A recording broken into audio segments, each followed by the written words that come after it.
Good morning, this is Randy. Narcissists only see people in one of two ways. Can they manipulate you or can they not? That's the bottom line. They see everybody in terms of black and white. Are you manipulatable or not?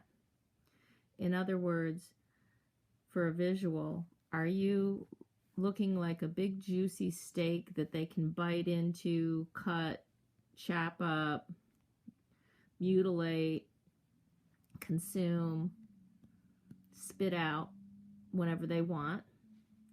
Or do you look like somebody who is mean and who sets boundaries? And really there's no place in between. So the target soon learns that if they start off with a willing, open mind and they're empathic and they get drawn into the love bombing and the trap or the hooks of the narcissist, targets usually start off as looking like that nice juicy steak. And that's why they're so highly revered and idealized. And it's like the narcissist really does think, I think, that they have found the one, the best person in their life, the soulmate. And then when you realize that, the narcissist is talking all this love, but they're a complete hypocrite. They don't reciprocate that love. They just continue to suck, and you're not getting anything back, and you start setting a boundary, you will get punished. And if you continue to set boundaries, you will suddenly change into that other side that the narcissist hates, which is a person who sets boundaries. And this brings me to how to get revenge on a narcissist. In thinking about it,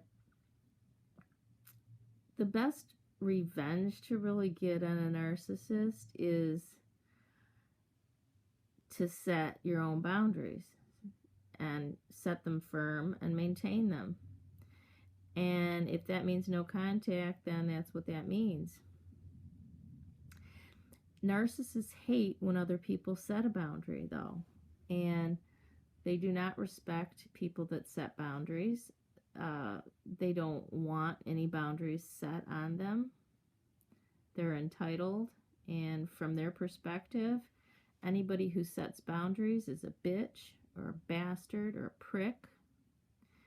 And they really don't want to have anything to do with you because it goes back to the manipulatability. When you're not manipulatable, then the narcissist has no use for you. So when you begin to set your boundaries and get firm on them, the narcissist will definitely discard you because they do not tolerate someone who sets boundaries. And if you start setting them and you don't totally get firm in setting them, the narcissist will start hating you and looking for new supply, even though they may not completely discard you until the new supply is found. And it's pretty simple. That's how it goes. It's black and white. If you want to remain that juicy steak and continue to get sucked out and never get any reciprocation, don't violate your own boundaries, then you continue to stay with the narcissist and you'll be able to, remain in a relationship with them. If you come into your own and start doing things that you want to do, the way that you want to do them, and saying no, saying stop, saying I don't like that, I don't want that, that's not something I want, or this is something I want and I need to pursue it. As soon as you do that, they're going to begin the discard and looking for new supply. It's just as simple as that for a target.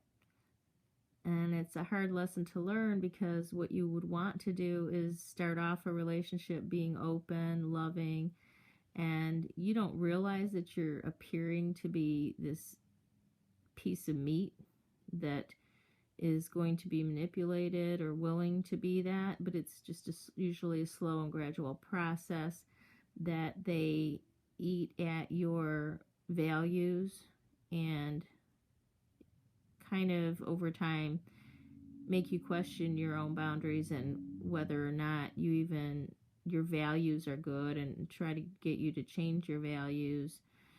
Values is not something you can really talk about with a narcissist because they don't understand what a value is.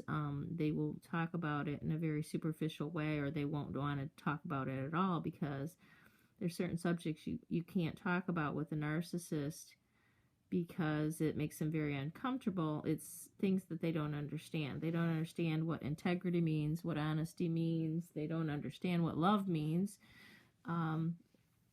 They don't really understand what boundaries mean. So to have a discussion with a narcissist about these terms, you'll be having a parallel discussion because they might act like they understand the word, but they really don't get the meaning of any of those things. So it's best to find out early on whether someone understands the meaning of what a boundary is. If they can understand what love is and actually try to verbalize it or give examples of it, or if they understand what integrity means, if they can describe integrity in themselves and actually demonstrate it through actions instead of just words. So that's what I had to say for today. Thanks for listening.